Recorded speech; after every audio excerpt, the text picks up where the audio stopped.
Hello and welcome back. We have finished this level here, level 2 of Castle Mistmere, and last time my recording screwed up and we missed off the last 7 minutes, which I had to re-record. Essentially we'd finished the dungeon and noticed there was a missing area here and went to look for secret doors. The first time around I didn't find any, but the second time around I actually did find the secret door into this treasure room. Had my recording worked, I would have left without this treasure, and that's what I'm going to do. I'm not going to take it with me. However, the second time around, it was good to see what was actually in this room. Right, we've gone back to Threshold, sold all our junk, bought whatever we need in terms of weapons. I think Ben needed a quarterstaff and extra crossbow bolts. And now we've gone back again, and we've gone into Castle Mistmere, taking the eastern steps, and we're going to go down into here to try level 3. And if level 3 turns out to be too much, which actually it is, then we're just going to call it a day and leave Bargle and the 1000 reward for another day. Right, so it's going to take a couple of turns to creep through Mistmere, levels 1 and 2, to get to here, and we immediately round the corner, down these stairs, and we are faced with an ogre. That's right.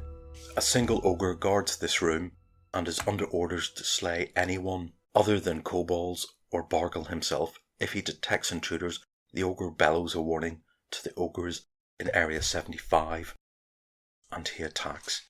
Now let's do surprise.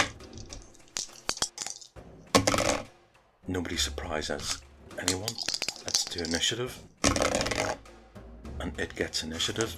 That's very bad because it is a deadly enemy. It's on Ben and it throws an 11. It needs a 13. It misses. And the first thing it does is it does this warning shout to its allies in this room here. Right, this thing has 19 hit points, so Sylvia is up first with magic, and she's going to cast magic missile, and for once it does full damage. That is it. 6 plus 1 is 7, so it's down to 12.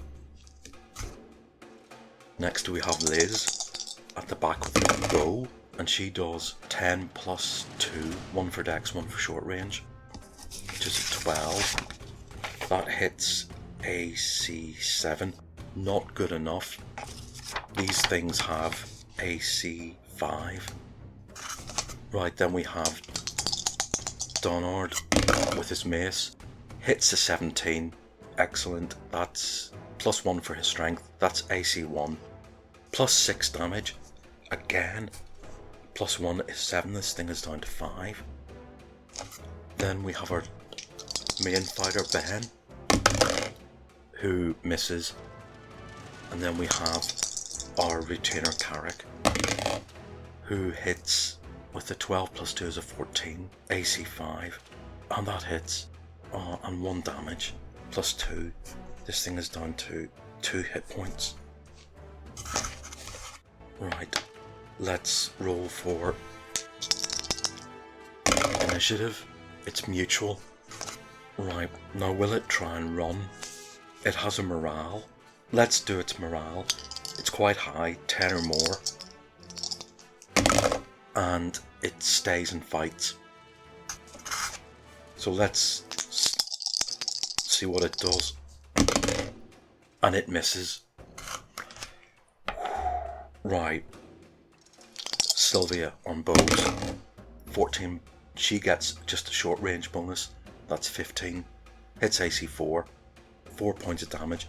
That ogre is dead. Now that is not good news. But anyway, we've cleared out this room here. No, I mean, it is good news we killed the ogre. It's bad news that there are ogres. And there's a door here. So let us rest for a bit. And then we'll get Sylvia and Liz to listen.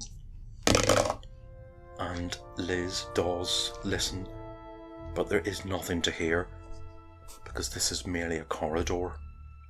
And it says here in the little instructions that none of the doors are stuck and few are locked. Most of the chambers are lit by spluttering torches or simple lanterns hung from the ceiling.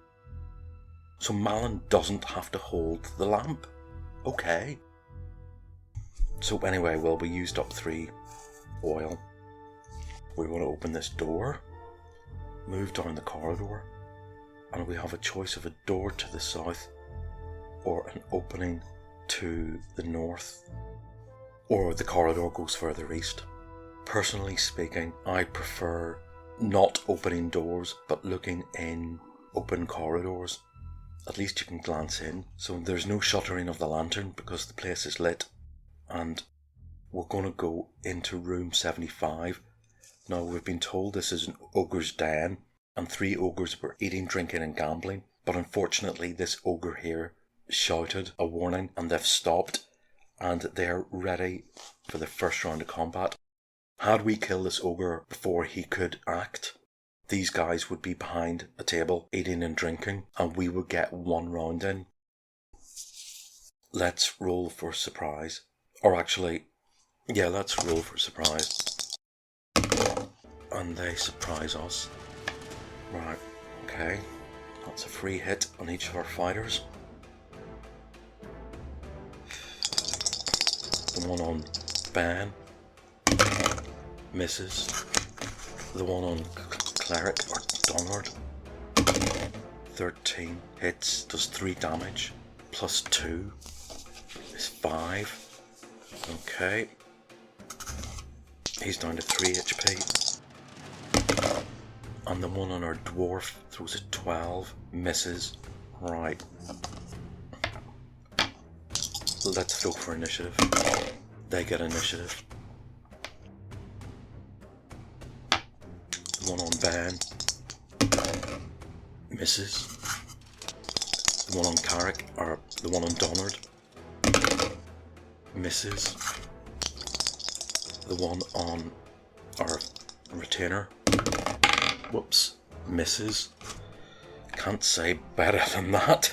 3 misses. I'm going to take that. Right, our turn. Right, Malin's going to cast Sleep. It says Sleep works on monsters of up to 4 hit dice. These have 4 hit dice. Let's see how many go to sleep. 2d8. And there's a total of 12 hit dice amongst them. And that's 9. So that's 2 of them fall asleep and 1 of them still alive. Or 1 of them is awake. They're all still alive. Right. Let's attack the live one. Sylvia misses. Liz misses. Ben hits and does 14 plus 2 is 16 and does a crappy 1 plus 2 damage. Our retainer does 9 plus 2 is 11, that's a miss for 8 damage. And Donard hits and does another 1 plus 1 damage. Right. Round 3. And it gets initiative again. Right, this is on Ben. And it misses. Our turn. Sylvia misses. Liz. 13 plus 2 is 15, hits AC 4, hits 4 damage. Good. Cleric misses. Ben misses, throws a 1. Carrick misses, throws a 7. The damage. God, you know. They manage to hit with scores with 1 damage, and they manage to miss whenever they roll good damage. I know you're meant to throw 1 dice first, and then you throw the damage dice second, but I'm doing this to save time to throw both at the same time. Okay. It does give you a sort of foresight into what would have happened. Oh well. Right, round 4.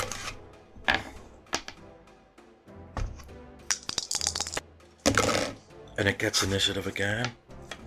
Right. On Ben. Misses.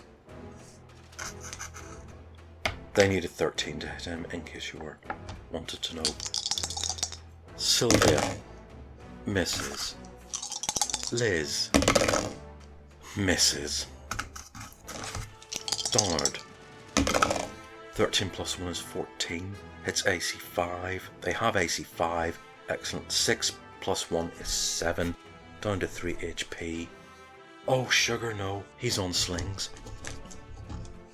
And 13 minus 1 is 12, because he's got a minus 1 dex bonus. That's a miss. Bummer. No, actually, I never said he retreated on the slings. Scratch that. He did hit. He did do those 6 damage. Right. Oh boy. I need to... Ben hits, does 4 damage. It's dead. We'll just see what our dwarf would do. And he would have missed.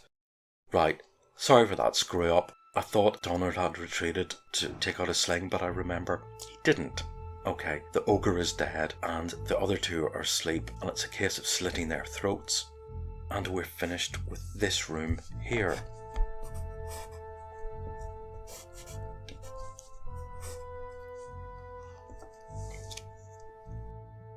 So we've got this door to listen to.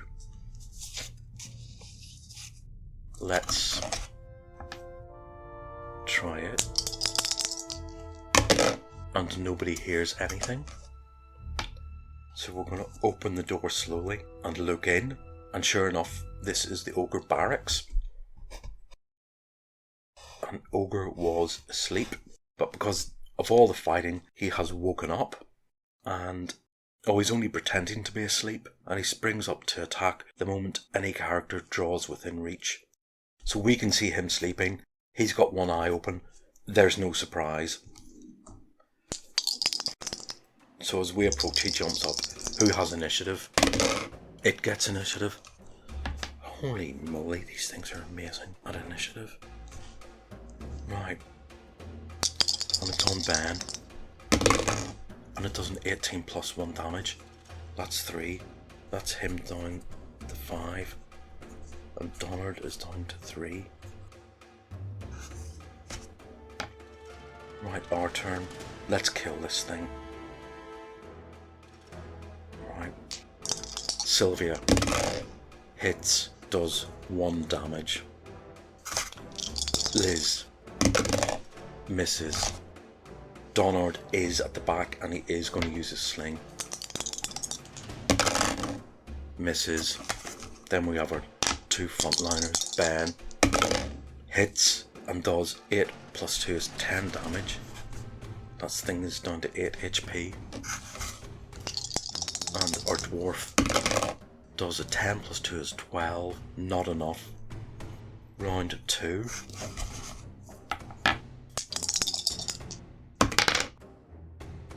And it gets initiative again. And 12 isn't enough to hit. Thankfully, it misses. Argo. Come on, elf. Misses. Come on, thief. 13 plus 2 is 15. Hits. Does 3 damage. As I said, bows are very good for bonuses to hit. Get no bonuses for damage. So it's down to 5 points. Our cleric is on slings. Misses. He hasn't hit with a sling yet. And we have 2 fighters. Ben cleans out that ogre, and that room is done, and we'll search it in a minute. Right, we search room 74, and we're told this is the ogre barracks, and we're told the ogres keep their meagre belongings in this chamber. Underneath one of the beds is a bearskin bag containing 400 gold pieces and a fine silver candelabra worth 50 gold pieces. One wonders where a candelabra came from. Well, obviously a ceiling. Perhaps they stole it from Castle Mistamere upstairs. Now what do? Our two fighters are badly damaged, as always. We have no spells, and the usual thing is we go back upstairs to Mistamere, back to Threshold to rest. And on the way back to Threshold, Ben asks the others, well, what did you think of that? As successful as we were, that was tough. We were lucky not to get creamed. Right, now, are we going to go further into this dungeon or not? Some people are voting not to go any further because that ogres are obviously much tougher than kobolds. Well, we'll go back to Threshold and we'll decide what to do from there. I took a vote on whether or not to go back to level 3 of Castle Mistamere, aka Kill Bargle. I threw each character's coloured dice, 1 to 3 for no and 4 to 6 for yes. It was a no vote, with Donard, Sylvia and Liz voting no. Ben and Malin voted yes. Those two seem to be forming some kind of friendship, I think. Donard, despite his pledge to kill Bargle, is wise enough to choose his hill to die on, and this isn't it. Liz wants the treasure without the danger, and the ogres frightened her. Sylvia, however, just wants to move on. She has been living at Ben's house for over a week, and her Gesh curse mandates that she wanders the land. She's starting to feel the ill effects of staying put too long. As soon as she got used to Ben's house and found it familiar, she started to feel unwell. What a wretched curse. As an aside, the dungeon has just 2 or 3 rooms that our party could probably have tackled. After that it descends into madness, more suited to a level 3 party or above. We say goodbye to Carrick, our retainer dwarf. He leaves with a hefty bag of 280 gold. Ben has to take him to the tavern for a farewell drink. As well-meaning as Ben is, Carrick just wants to pack his bag and take to the road again. Perhaps we'll meet him if our paths cross in the future. They all decide to meet again at the Hook and Hatchet Tavern in 2 days' time. Ben is rediscovering his old self and is much improved already. Malin wants out of Threshold to discover a world of magic. Liz will go with the money.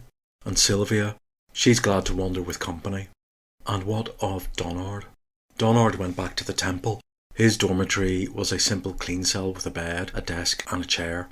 He put his gold into the desk. He took some out again and took it to his elder.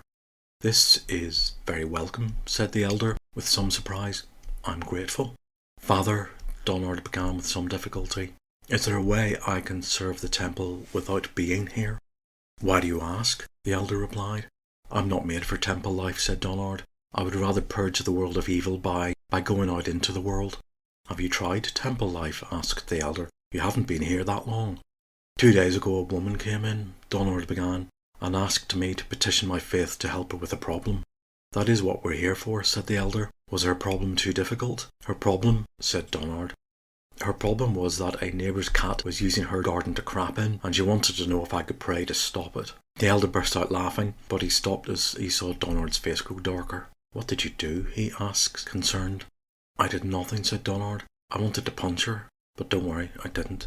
The elder sighs. "Your heart is filled with vengeance. You are very closed about your past." "That's why I want to go out there and rid the world of its ghouls and orcs," said Donard.